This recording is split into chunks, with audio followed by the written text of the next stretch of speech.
আসসালামু আলাইকুম রহমতুল্লাহি ওবরাকাতু। আমি রাজীব, আছি মালদ্বীপ মাপুসি আইল্যান্ড আরেনা হোটেল থেকে।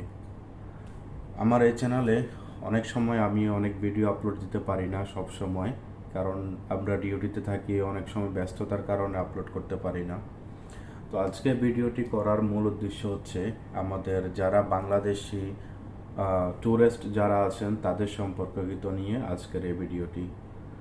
আপনারা যারা বাইরের দেশে যাবেন, বাইরের দেশে ঘুরতে যাবেন, ভিজিট করবেন, কোনো হোটেলে বা কোনো জায়গায় আপনারা রিসোর্টে উঠবেন, তাহলে সর্বপ্রথম আপনাদের একটি কাজ করতে হবে। সেটি হচ্ছে আপনারা ভালো করে যাচাই বাছাই করে আপনাদের যে বুকিং আছে সেই বুকিংটা চেক করবেন, এবং কি কোন রুমটি আপনারা বুকিং করছেন সেটা সম্পর্কে আগে ভালো করে জানবেন।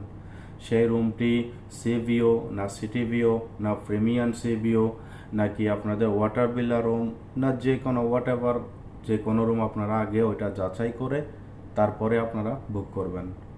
অনেক সময় দেখা যাচ্ছে আমাদের হোটেলেই অনেক সময় দেখা যাচ্ছে যে অনেক ভাইয়েরা আসেন বা অনেকে চিল্লাচিল্লি করেন, এসে অনেক ঝগড়াঝাকড়ি করেন যে আমি রুম বুক করলাম, এইটা আমাদেরকে কেন ওইটা দিল।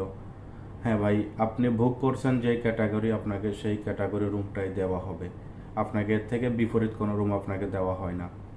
তো এই জন্যেই সর্বপ্রথম আপনাকে যাচাই করতে হবে যে আপনি কোন রুম, কোন ক্যাটাগরি নিয়ে আপনি কোন রুমটা বুক করছেন সেটা আপনাকে আগে জানতে হবে, তারপরে আপনি রুম বুক করবেন। এক, দ্বিতীয়ত হচ্ছে আপনি যখন হোটেলে এন্ট্রি করবেন, সাথে সাথে আপনি আগে হোটেল সম্পর্কে সব কিছু জেনে নেবেন। প্রত্যেকটা হোটেলের এক এক রকমের পলিসি থাকে। যেই পলিসিগুলো আছে, যেই হোটেল রুলস আছে, সেগুলো আপনাকে ফলো করতে হবে। সেই রুলসগুলো মেনে যদি আপনি চলেন তাহলে আপনার কোনো সমস্যা হবে না। অনেক ভাই আছে যে, এক্সাম্পল ধরুন যে অনেক ভাই আছে হোটেলের যে রুলসগুলো আছে সেগুলো সে ফলো করছে না, যার জন্য আপনার নিজেরও সমস্যা হচ্ছে এবং কি দেশের ক্ষতি হচ্ছে, অর্থাৎ আপনার দেশের বদনামি হচ্ছে। আপনার দেশের বদনামি হওয়াটা মানে আপনার বদনামি হওয়া। তো এটা হচ্ছে দ্বিতীয় নাম্বার, কারণ আপনি সমস্ত রুলস রেগুলেশন সব কিছু আপনি মেনে তারপরে আপনি চলবেন। দেখবেন আপনার জন্য আপনার যে ভ্যাকেশনটা আছে, এখানে আপনি ঘুরতে আসছেন, সেটা আপনার জন্য খুবই এনজয়কর হবে। এটা হয়ে গেল 2 নাম্বার। 3 নাম্বার কথা হচ্ছে আপনি যখন রুমে এন্ট্রি করবেন, সর্বপ্রথম প্রত্যেকটা রুমের মধ্যে একটা বুক দেওয়া হয়, অর্থাৎ একটা বই দেওয়া হয়। সেই বইয়ের মধ্যে আপনার হোটেলসের যত রুলস আছে, রুম রেগুলেশন যত কিছু আছে, সব কিছু ওইখানে দেওয়া আছে। আপনি সর্বপ্রথম ঢুকে আগে রুমের সব কিছু চেক করবেন। চেক করার পর আপনি বইটা চেক করে নেবেন যে আপনার সমস্ত রুলস ঠিক আছে কিনা, এবং সেই রুলস মোতাবেক আপনাকে চলতে হবে। কারণ আপনি যদি একটা রুলস ভঙ্গ করেন তাহলে এখানে আপনাকে জরিমানা দিতে হবে। ধরুন একটা একটা যদি কথা বলি, এখানে পানির বোতল দেওয়া হয় একটা, আপনাকে প্রত্যেক দিন আপনাকে ফ্রিভাবে 1 বোতল পানির বোতল দেওয়া হয়। সেই ক্ষেত্রে যদি আপনি ওই পানির বোতলটা খেয়ে যদি আরেকটা খান তাহলে সেটা আপনাকে টাকা দিয়ে কিনতে হবে। তো সেটা আগে আপনাকে জানতে হবে যে আমার কি প্রত্যেক দিন 1 বোতল পানি ফ্রি পাওয়া যাবে, নাকি 2 বোতল পাওয়া যায়, না 3 বোতল পাওয়া যাবে।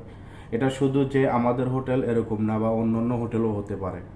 তো সেই ক্ষেত্রে আপনাকে সর্বপ্রথম আগে রুলসটা আপনাকে ফলো করতে হবে, তারপরে আপনি হোটেলে এন্ট্রি করবেন। আর যদি আপনি সেই রুল ফলো না করেন তাহলে আপনার সমস্যা হবে। এতে হোটেলের কোনো সমস্যা হবে না, সমস্যাটা আপনারই হবে। কারণ আপনি বিদেশে আসছেন ঘোরার জন্য, এক আপনার নিজের সমস্যা হচ্ছে, দ্বিতীয় আপনার দেশের সমস্যা হয়ে যাবে।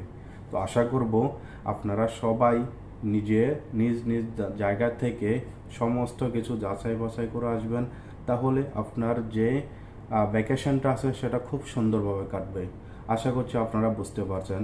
আর যদি আপনাদের কারো কোনো প্রয়োজন লাগে, কারো কোনো হেল্প লাগে, তাহলে অবশ্যই আমার সাথে যোগাযোগ করবেন। আমার এই ভিডিওর নিচে আপনারা অবশ্যই আমাকে কমেন্ট করবেন, এবং আমাকে কমেন্ট করে আপনাদের সকল রকমের হেল্প নিতে পারেন। ভিডিওটি ভালো লাগলে অবশ্যই শেয়ার করবেন, লাইক করবেন, এবং কি আমার চ্যানেলটা ফলো করে দেবেন। আশা করছি আপনারা সবাই ভালো থাকবেন, সুস্থ থাকবেন। এই ভিডিওটি আমার ফেসবুকে আপলোড হবে, এই ভিডিওটি আমার ইউটিউবে আপলোড হবে। তাই ফেসবুকে যারা দেখছেন তারা অবশ্যই ভিডিওটি শেয়ার করে দেবেন, কমেন্ট করবেন, লাইক করবেন, এমনকি পেজটা ফলো করে দিয়ে রাখবেন। আর যারা ইউটিউবে দেখছেন তারা তো অবশ্যই সাবস্ক্রাইব করে দেবেন। ইনশাল্লাহ নিত্য নতুন আরও ভিডিও নিয়ে আসবো। আশা করছি ভালো থাকবেন সবাই, সুস্থ থাকবেন। আসসালামু আলাইকুম ওয়া রাহমাতুল্লাহি ওয়া বারাকাতুহু।